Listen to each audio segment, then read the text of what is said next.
Okay. Oh, I think my camera is dirty.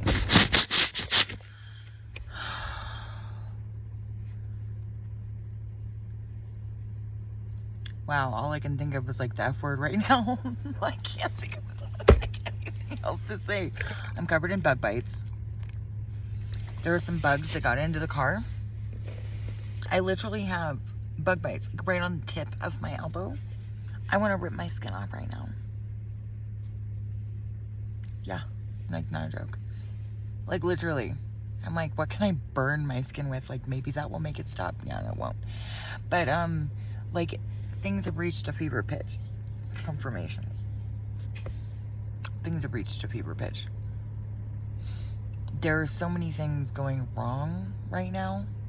I'm getting attacked by so many monitoring spirits, so many familiar spirits. Like I can't even, like, if I explained to you what was going on in my life, you'd be like, you know, I'm not sure that's normal. And it's not fucking normal. None of it is. Where is my hydrocortisone lotion? Where the fuck is it? And like on top of that, I went ahead and made it even harder for myself. And I honestly didn't mean to do that, but like, you know, I didn't see all these other things coming. And then once I had made this commitment to do this other thing, you know, I didn't want to go back on it. I have a bite like right underneath my armpit. So much fun. But, you know, a couple of years ago when everybody was dying around me, you know, and I mean, I wondered for a minute if like I wasn't just cursed or some weird shit like that. And then, you know, I realized pretty quickly that no, I'm not cursed, and no, it was not anything of my own doing, and you know, it wasn't anything to do with me. What it was, you know, the anointing on my life, and you know, other people's jealousy, and it had nothing to do with, you know, like there wasn't anything I could have done to prevent the things. I wasn't anything I caused. Perhaps, you know, I could have, like, I don't, you know what, I'm not even gonna go there. No, I couldn't have done anything. No, there's nothing I could have done. And the reason I say that is because the people who died, all of them, were not in alignment with God. So even if I had been praying for them and everything else, I couldn't have prevented what happened to them because they simply were not in alignment with God. And, you know, and frankly, even if I did find out that I could have done something, like, you know what, c'est la vie, it's over. I've done a lot of work on healing from that, and that may sound kind of inhuman that I'm like somehow, you know, apathetic or something about what happened, and you know, no, I'm not. But like I've come too far, and I don't move backwards, I move forwards. So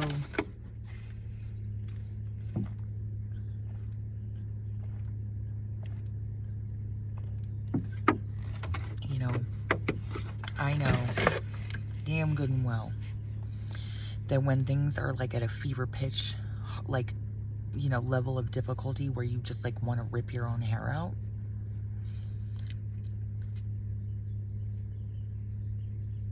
the breakthrough is near. When you cannot stand it anymore, when you are like in tears, ready to just, you know, light yourself on fire and run down the street screaming. I'm exaggerating, of course, but that's how it feels, you know? That's how it feels. I mean, I would never do those things, but that's how it feels. It's incredibly frustrating. And, you know, and I'm sitting here with ruined teeth, and, you know, I mean, I could list all of the awful things, but like I've really been doing a gratitude today to just lift myself out of that. You know, I don't really lift myself out of anything, God does it. But still, you know, I've reached that point where I'm just, you know, I need a pep talk, basically. And I'm ready to cry and call for my mom, even though she's dead, and I probably wouldn't want to talk to her even if she was alive and she called me. So, you know, 4, 5, 6 on the timer. And, I just know to hang in there is all I can really say. I had a vision a long time ago about an exodus, and it was a weird vision, like really weird.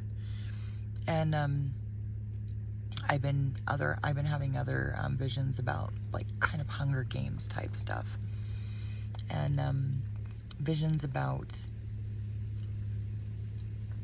a lot of end times prophecies, let's just say.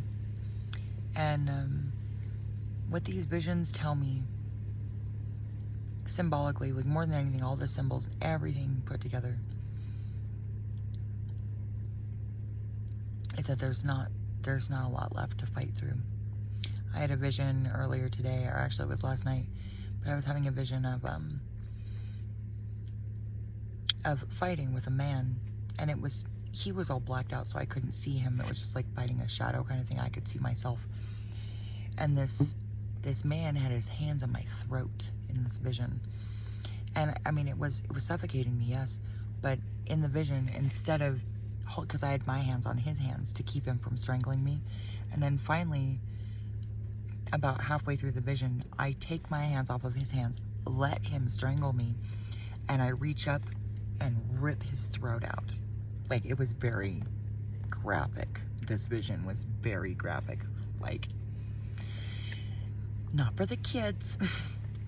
And what that told me, you know, is that I'm fighting, and I'm savage. I'm savage, like, you don't know. Like, I've been through things that even my enemies wouldn't expect me to understand. And when you get to be that savage, because they made you that way, believe it or don't, really. I don't really care.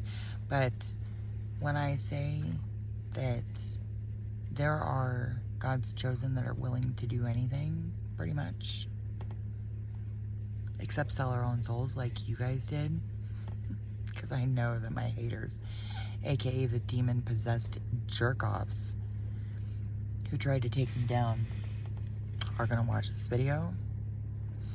You know, my videos have been getting thumbs up on YouTube, but no views. Like, how does that work?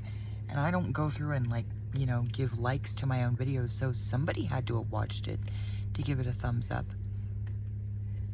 You know? And that's been going on for a while. I've noticed a lot of things for a long time that I have not said a one word about. Not one. Not one word about it. And notice a lot of things. But just because you notice things, you know, doesn't mean that they all need comments or reactions or responses, whatever.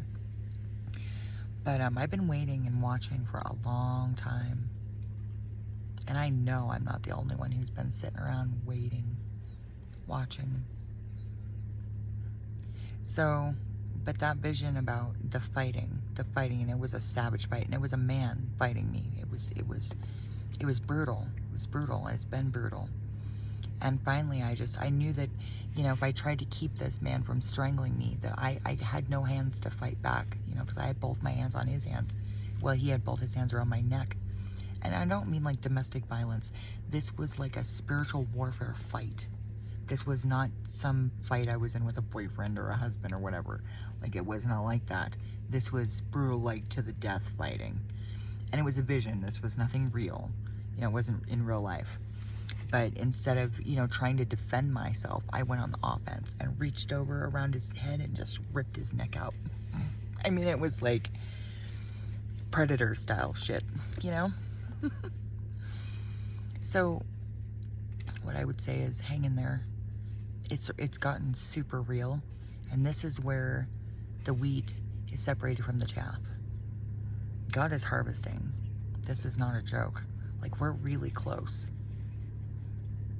to what I won't say, but like, we're really close. So hang in there. Keep fighting, even if you have to fight with your tears, even if you have to fight and rage against God. God can take it. If anyone can take it, God can take it. God can take your anger, He can take your rage. So let it out. Feel how you're feeling, and then keep fighting, because we're really close. Excuse me. Excuse me. Excuse me. Don't give up. That's all I can say for sure. Don't give up. I had a vision of our exodus. No joke, I had a vision about it. I don't even know. Probably like almost 2 years ago now. I had a vision, and I nobody would really believe me about this because I never said anything about it before. But I had a vision of a white calf. It looked like a white cow to me, like a baby cow. But it had 3 eyes. And it was staring at me, and it was the strangest thing. It wasn't just staring at me, it was staring through me. And I had this vision probably like 3 or 4 months ago. It was actually a dream. But don't stop. Don't quit. And I know how hard that is because I'm living in a car literally covered in bug bites, covered in dirt, you know, living with my dog, you know. We barely have enough food to eat, you know, like. But those things are all really beside the point. The point is that I don't quit. Like, I suspect even after I die, I won't quit. That's how, like, tenacious I am. So, you know, and when you don't have anything to lose and everything to gain, why quit? You know, what can you lose? More of your pride? More money? What? You know, like, it doesn't sound like a bad thing to lose necessarily. I've already lost all of it anyway. My enemies made me who I am, what I am, and God strengthened that and refined it to the point where I'm basically just a machine that fights the enemy now. I'm a human, organic machine, spiritual machine that just fights the enemy. And I suspect that I'm not the only one, although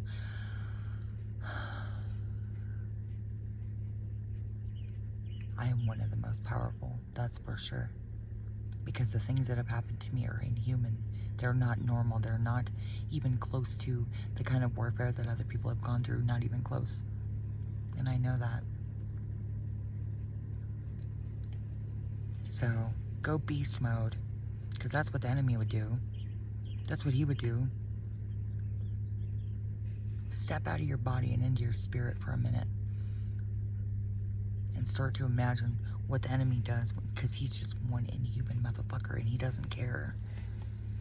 So stop caring. Be inhuman for a little while. But you're on God's side. It's entirely different than what the enemy does to us.